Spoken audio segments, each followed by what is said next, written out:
Welcome to Belling History with the Good Time Girls, a hyper-local podcast about the quirky history of Bellingham, Washington, and the fourth corner of the United States. Even though we like to keep things close to home, these stories are no less entertaining to the masses and those who find themselves, unfortunately, outside of the PNW.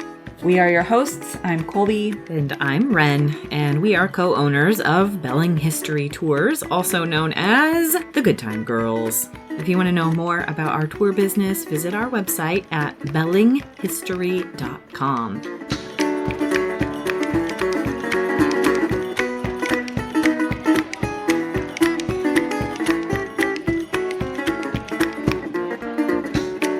Today we have another re-release episode from Badtown Season 2 of the City of Subdued Podcast, hosted by Annika Fleming and Dalla Gasparina, and co-hosted by us, and featuring founder of the Good Time Girls, Marissa McGrath, as another host on this episode, which was recorded back in 2020 during the pandemic. So if you have heard these before and don't want to listen, okay, fine.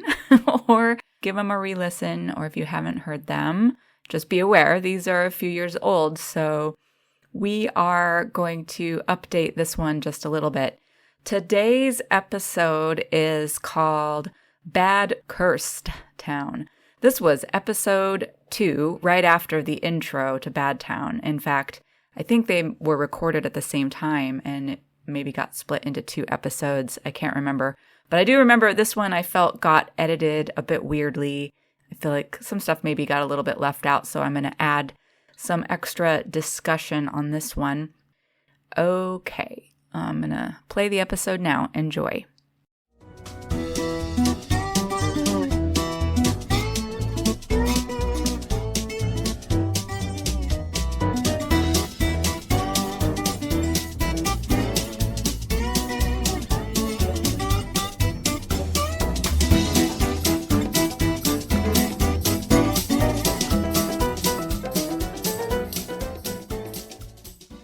Hello, it's Maria, and welcome to Badtown, where we discuss the darkest and baddest parts of Bellingham and Whatcom County history.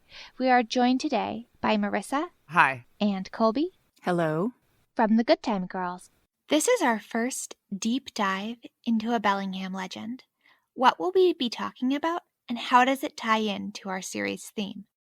So Bellingham was referred to as Badtown. And, we would bring people back here and, it just got this reputation. And part of that story was, if you go to Bellingham, if you go to Badtown as a traveler, you were going to fall under this idea of a curse that was on the town. And it would always sort of suck you back in. And part of that story of the curse actually came from a story that was generations old, which was that Chinese people had been buried in a mine or killed in a mine somehow, and that somehow they put a curse on the town. And I didn't really know much details of the story growing up. It was just something that I'd heard. But now I know a lot more details about the story. Yeah, so Maria, that's what we want to tell you about today, is the history of the myth of the curse of the Chinese miners. We kind of want to dive into it more deeply with you. So what's going on at the time this story takes place? So 1849 is when it's a famous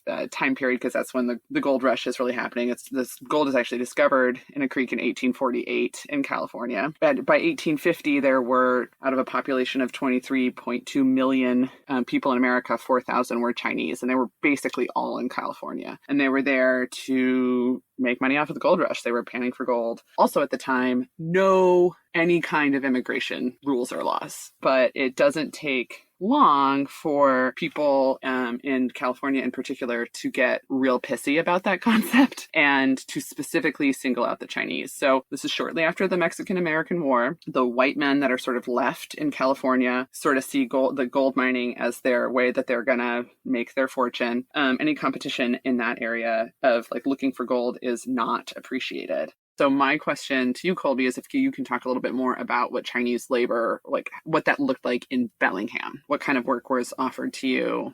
Where did you live? Things like that. Well, there's not a ton of information. We do know that the Chinese who were employed at the Sihom mine did not have the best paying jobs. So that meant they weren't actually down deep in the darkest parts of the mines, which seems weird, but those were the better paying jobs. And those were taken by largely Welsh and English immigrants. The Chinese who worked at the Sihom mine, as far as I can tell, their job was to wash the coal. So after the coal was brought up to the surface and before it was loaded onto ships. It was a little dirty. Yeah, they had to kind of sort it, and get the best pieces and wash it and clean it. And so that was just kind of like the lame job nobody wanted to do. So that was the Chinese job. So they're like, cool, well, we will let the Chinese do that. Yeah, as far as I can tell, they did a lot of other things too. They just kind of used them as the grunt labor that would work for cheap, whatever needed doing. For instance, Captain Tart, who was the Chinese boss in the 70s, a white man, took a crew of them and they cleared an orchard at the mine superintendent's house, which is on the site of what we call Orchard Terrace Apartments today, between Forest and State Street, just near the roundabout. And there are actually still fruit trees in that apartment complex that were planted at that time. Wait, so there's a system of tunnels under downtown? Yeah. So the Sihom mine was basically plagued its entire history with problems with fire and gases and flooding. So basically all those reasons made it not profitable in the end. It was too, much money to keep dealing with all of the issues. So they closed it down. It kind of sounds to me like I just had an image of like from Princess Bride where they're in, what do they call where the rats are and the fire is shooting out of the ground, the swamp of whatever. But you know what I'm talking about, exactly what I'm talking about, Wesley. Yes. Giant rats. Yes. Fire. Yes. So for a long time, we didn't quite exactly know where the mine shafts were because the headquarters of the people who invested in and owned the mines were in San Francisco, which kept burning down and having earthquakes and so forth.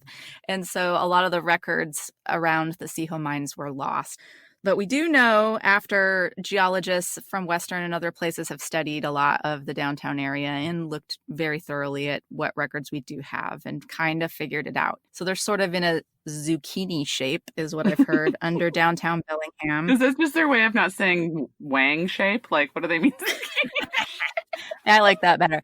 It's a big old phallus-shaped mine. That explains all the phallic symbol buildings that are in downtown Bellingham, because they're just like being pushed up out of the earth, like the Mount Baker Theater and the Bellingham Towers. The scepter.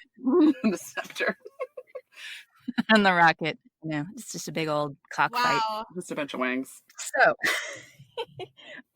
okay, the openings to the mine were at Cornwall and Laurel, and some people say there was another one at the end of Railroad and Laurel.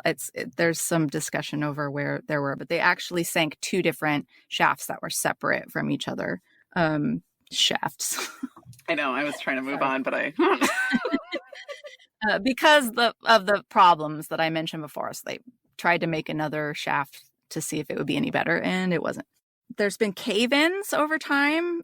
There's been times where people are building, for instance, Starbucks at the corner of Holly and Railroad. But when Starbucks started building, they had to really sink way deeper to anchor it into foundation because there were mine shafts. I remember that from when Fiamma Burger was being built too. They dealt with some issues because they had the same thing happen. Yeah, so we're like Swiss cheese under there. It doesn't. I mean, when we often talk sometimes about like when the big one hits in this part of the country, and I always my first thought is I'm like, oh, downtown is just done. Yeah, it is. It's a nightmare. Oh, we're doomed. Not to make anybody worry, because it probably won't happen in our lifetime. It's fine. We're not cursed. It's a great place to live. So we were talking about how we are built on Swiss cheese and we're all going to die. And we were talking about how the mines that kind of crisscross, I imagine them crisscrossing like a bunch of tubes, like that old screensaver that was just a series of tubes. These ones were pretty simple. So it was like a main shaft. So they had 2 main shafts, and then there were rooms off of those shafts where they mined the coal. Okay. So it was like a shaft with weird growths on the side, I think. I'm just imagining a very unhealthy penis. So, okay, I got it. Yeah. And so, there's people. Yes, exactly.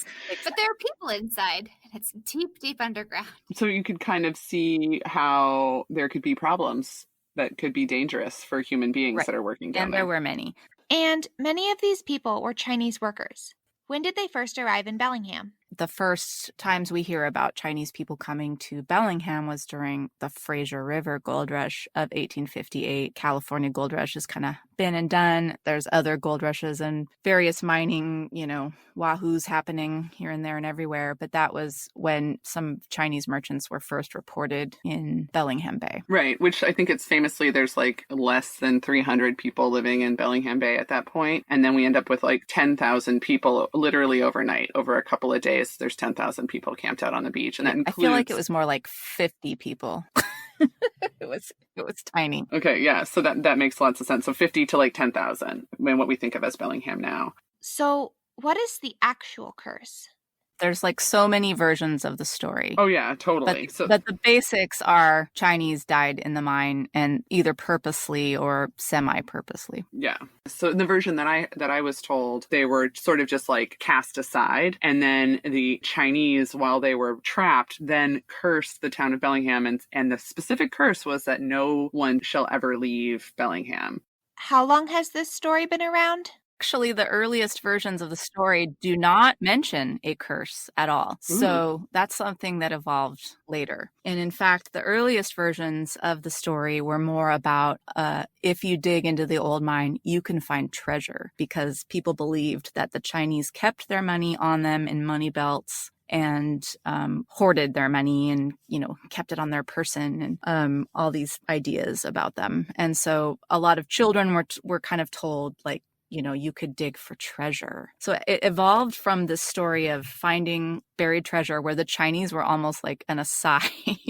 Right. And into the curse story, which I find really fascinating. Where did the idea of this curse originate? The first mention, which is interesting, is in 1888. It's the Reveille. And they say, Mr. Hastings has a gang of 20 men grading Holly Street to connect with 13th, which became Holly Street as well. They are filling in the old cave hole where 6 Chinamen were buried in the coal mine a dozen years ago. So a dozen years ago would have been 1876. Right. We don't have any reports from 1876 or any of the years at all of this happening. Okay. Do you think it's possible that 6 Chinese laborers being killed in such in an accident like that could have just been not treated with any, like that because of everything we know, that maybe their human life was not considered as equal or as important, and so if they died, there's a possibility that it just didn't get reported on because there was just not much care? I don't think that. I mean, we just said that, like, we think it would have been sensational and it would have been this huge thing, it would have been a huge story, but what if it happened on the same day as, okay, so if you read enough of the newspapers of that time, you will become quickly aware there was very little happening. And I have not, and you have. So they're like anything newsworthy, they're on it. And, they likely would have spun it. They would have said, oh, these stupid Chinese were in the mine at the wrong time, or, they probably would have spun it in a way that was favorable. Prove that the Chinese needed to leave. Yeah. Yeah, like it was their fault. The way that you do when, like, anything bad happens to a woman, you make it sure that everybody knows it was her fault. The same thing was happening. So I don't know. I find it a little. I'm not discounting the fact that they could have, something was there or something happened, but it is very unusual that nothing would have been reported. So we have one mention in the Reveille of the supposed buried miners, but no actual article about the explosion of the mine at the time itself. Do we have any other sources or evidence that this story could be true? There's nothing really there until you get to the 1940s. Well, this is just looking at newspaper accounts. So presumably this whole time, this rumor is being passed on as an oral history, because then in the 1940s, a sinkhole opens up at the corner of Holly and Railroad, and it's the old mine shaft. And so this brings up stories of the mine. And so the Herald prints a story, and I just want to read this little bit because it's pretty sweet. Bellingham Herald, 1949. Do ancestral ghosts of dead Chinese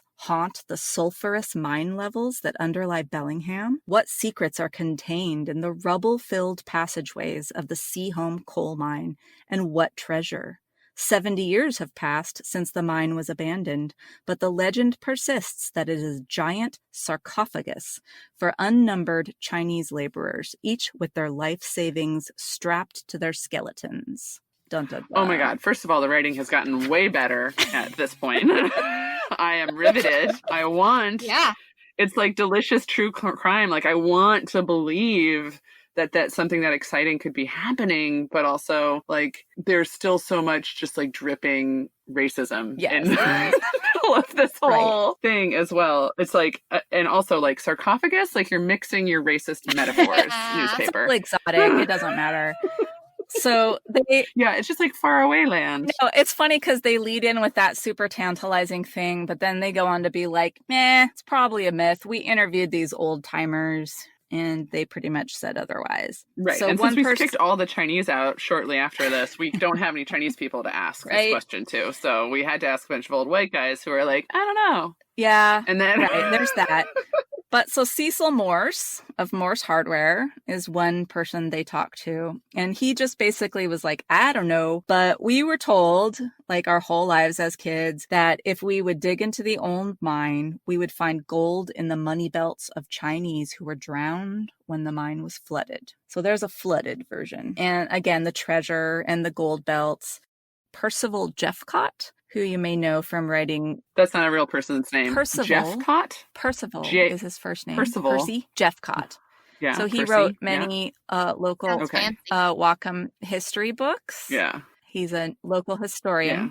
I hope that guy didn't have a lisp. Oh. Because that would have been a difficult name. But he was married to a Mrs. Tart. So his wife's great-great-grandfather was Mr. Colonel Tart, or whatever the hell his name was. That was the Chinese mine boss. Was the Chinese labor boss. Aha! So Percival Jeffcott wrote Nook, Sack, Tales, and Trails. And so he was considered a, esteemed local historian at the time of this interview. Kind of similar to how Lottie Rhoda Roth would have been. She wrote The History of Whatcom County, volumes 1 and 2, which are like the size of, I don't even know, big old Bibles. What phone books used to look like in the 90s. Yeah. So he said, so his father-in-law was like a grandson of the Tart, who was the mine boss of the Chinese. And he claimed that the Tart boys all vouched... Which is the opposite of the Good Time Girls. The Tart boys.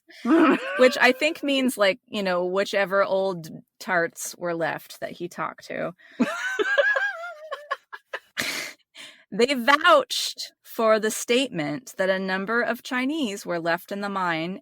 But he says...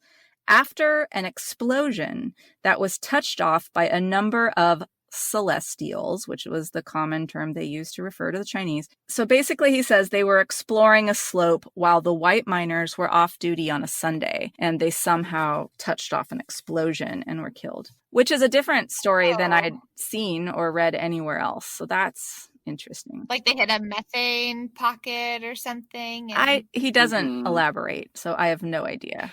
That's really common. I was trying to learn about mining, but that's a common thing, like hitting a methane or other gas pocket. But also, if there was some accident, I'm sure that would have been reported on. So what do you think is informing these three different strange, just like vague references to a bunch of Chinese deaths that happened in the mine, in different places and for different reasons? It's really hard to say. And I don't know for sure, other than the allure of the lore and the telling of this sort of story, and everybody adds their own spin onto it and sort of being this oral history, oral lore. My basic takeaway from this whole thing is okay, there's plenty of reasons, if cursing was actually a thing, which it's totally not, and it's totally a horrible stereotype. But, there are plenty of other reasons the Chinese could have put a curse on our town. Whether they were buried intentionally or accidentally or not, I don't know. But, that whole curse thing is kind of, what do you, I don't know what you make of it. There's obviously we can't do anything about the curse part of it, but I think what we have tried to do and maybe not succeeded at, maybe we've done a little bit of work towards is got people to sort of pick apart that story a little bit more and think a little bit more about what the origins are of it. And I think like all good myths, there's a little bit of a nugget of truth in there somewhere. If it's specific that there were Chinese laborers who died in the mines, I don't think we're ever going to fully know, but it sounds like there's evidence that something potentially could have happened at some point. But really, it's about just doing a better job of looking at the stories that we all tell each other and ourselves about our history and especially our race and thinking a little bit harder about them. I'm also just going to do a little shout out for people that want more information that the PBS American Experience on the Chinese Exclusion Act is 2 hours and 45 minutes of pure fascination. It is so good, so well done. There are really great primary sources in there and incredible historians of Chinese descent in America who tell these stories. And if you are like nerding out hard on this and want a bigger picture, I highly recommend that to people. Yeah, awesome. I do want to say there are plenty of reasons to imagine Bellingham might be cursed if that was an actual thing. There are plenty of reasons to refer to it as Bad Town.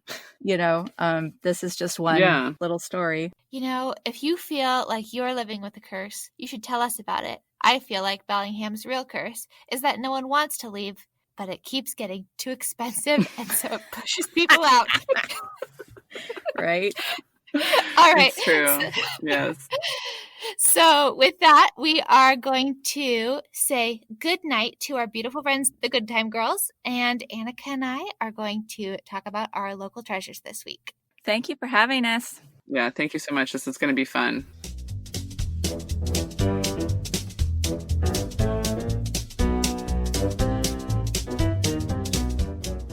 All right, this is us again in 2023, and we're going to follow this up with a little bit of further discussion.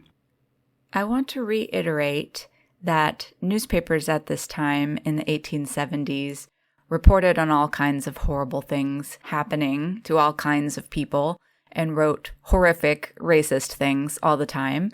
They would not have had any reason at the time to cover up such a story. In fact, they would have gleefully written about it and perhaps, even celebrated it.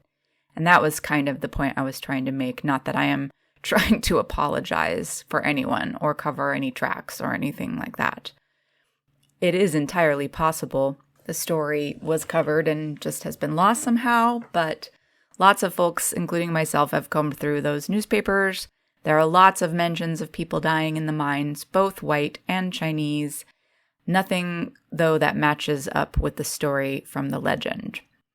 But ultimately, in this episode, the point I was trying to make, and still am, is that whether it actually happened or not, it could have happened. And it is easy to believe that it could have happened, and that means it's bad either way. It's terrible if it's true, but even if it isn't true, the truth is still pretty terrible, the part that we know happened. So the Reveille newspapers mention in 1888 is the first known mention of the incident, which is 10 years after the mine had closed. And I think it's worth talking about what was going on in those years in between. In 1882, the Chinese Exclusion Act had banned further immigration, and this had largely grown out of racial tensions that were escalating on the West Coast generally. But apparently that legislation wasn't good enough for people, and in 1885, Chinese laborers were systematically driven out of towns, including Bellingham, but also Seattle and Portland. And Bellingham was Whatcom at that time. So those incidents are referred to as Chinese expulsions.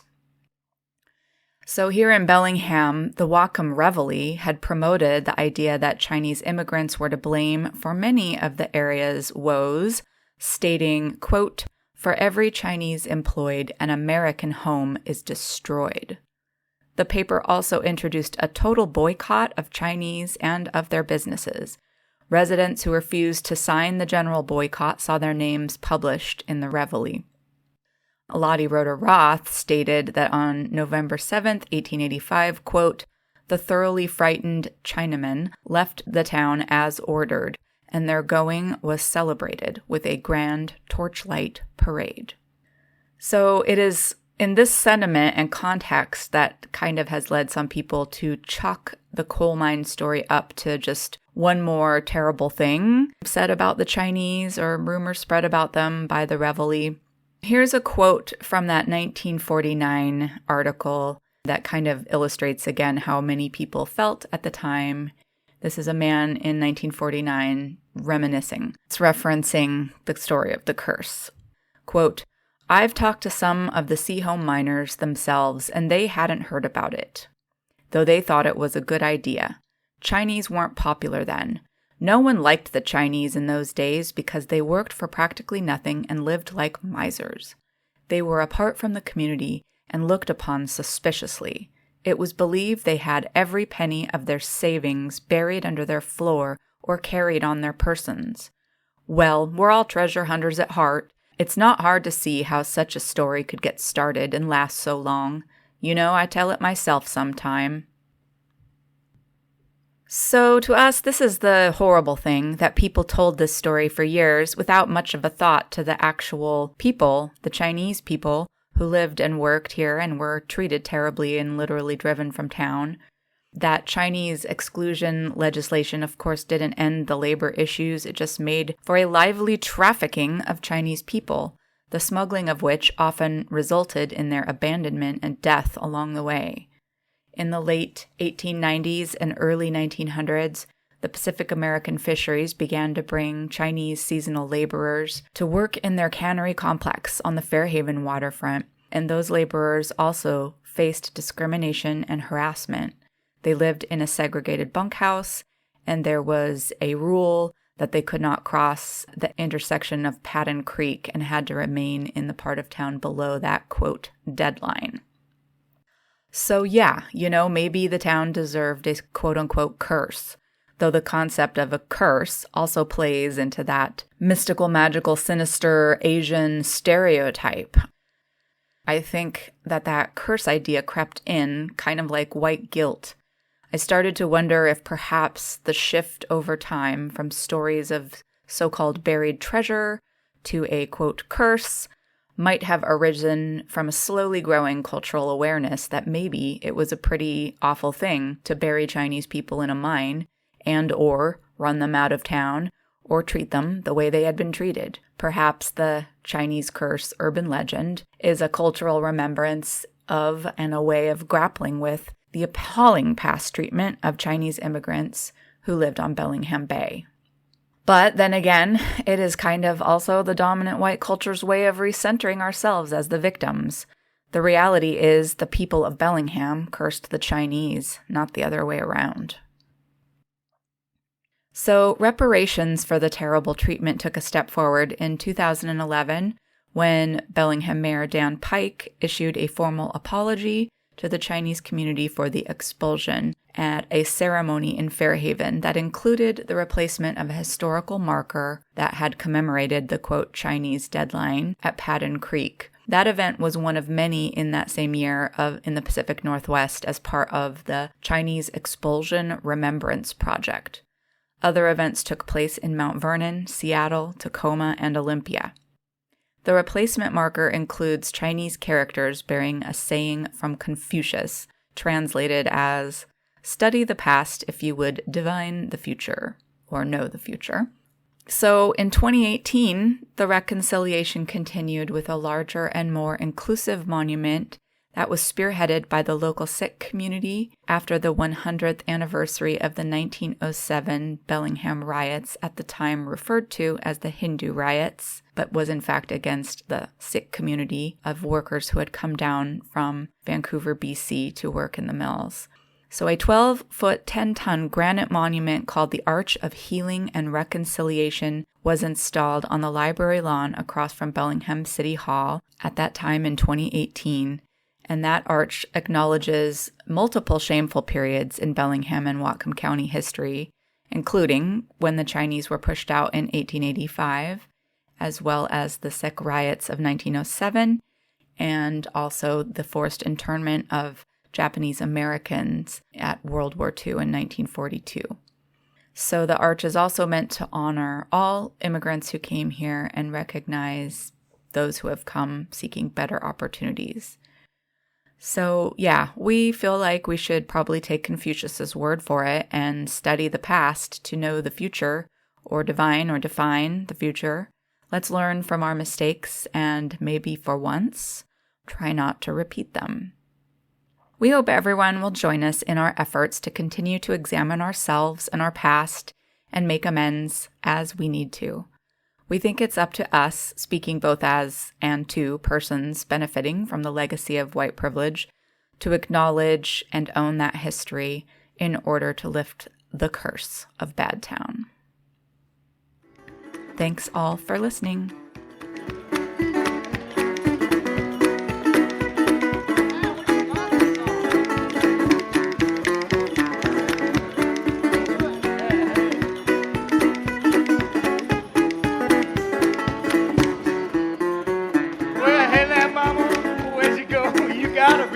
What you sow, that's too bad, too bad. To that old time, the old man hits without bad weather. Put on the side, they were sewn together. That's too bad. To listen to that old time music. Please do subscribe/review our podcast on your favorite podcast platforms. Like us on all of the social medias and check out our tours and events or read our show notes and blog. All of that you can find at bellinghistory.com. Oh, Lou loves you red, Lou loves you blue. Most of the time, Lou just loves you blue. That's too bad. To listen to that old time music. I lost my hat, I lost my brim. I look like crows just swinging on a limb. That's too bad. To listen to that old time music.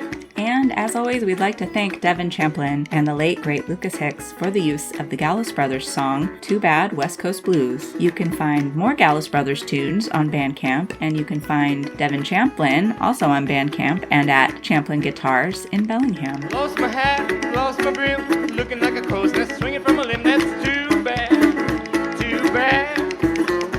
Well, I got no bugging, I got no smokes. I look like Grandpap and all of his folks. That's too bad. Tune in next time for more Belling history and some more Bad Town. Thanks for listening, y'all.